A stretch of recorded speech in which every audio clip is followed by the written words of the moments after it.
not a choice, so you don't have a choice, you have to cover. But if you don't cover and you are practicing good Muslim, that does not mean you'll go to hell. But you have to cover. Why? Okay, good question. Have you read a book called Beauty Sick? No. Okay, I want you to buy this book. If it's possible, Beauty Sick. Beauty Sick? Yeah. It's by a non-Muslim. Okay. It's a very good book. Yeah. Now, this book is very interesting because we have this false notion that when a woman takes her hijab off, she chose to take it off. I believe this is the biggest false fallacy ever. Okay. You know why? Because I'm asking you a question. Did you choose to take your hijab off? I never had a hijab. Okay, you never wore it? Never. Okay. Are you telling me that as a woman, you choose not to wear the hijab? Yes. I say no. And I'll prove it. Let me tell you how.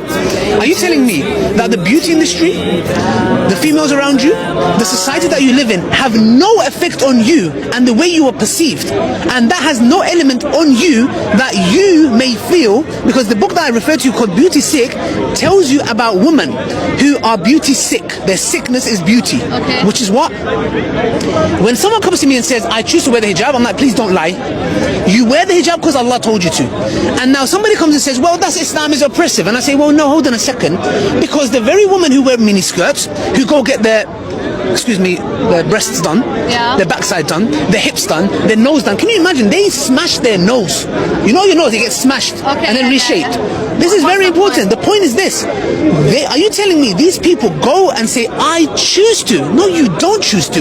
You do it because the beauty industry, the standards that the society have put a bar on, you are trying to reach those at the cost that you can even lose your life. There was a Mexican Brazilian woman who died because she got implants on her backside. She died. But then your argument is actually null and void, because the same way that a woman will choose or has no choice to wear hijab, but also does these things to herself, and it's like, oh, that's not her choice. Yes. Then where do you meet in the middle?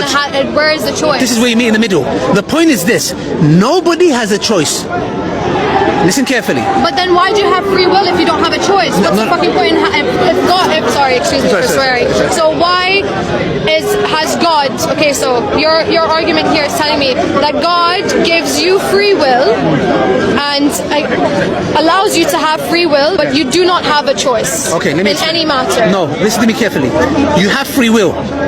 You have a choice in what sense? Which one to follow? So you're given free will just to choose God. No. Listen, let me explain. Let me explain it. No? Let me explain it. Okay. For example, both of them don't have no choice. The one who goes and gets a nose done and has makeup and can't leave the house without makeup, being in front of the window for 2 hours, etc. Okay, and the woman who wears the hijab, they are both told to do so.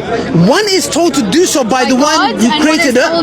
Thank you. Now, 1 second. This is where it's crucial. Okay. Which one is deserving of being listened to?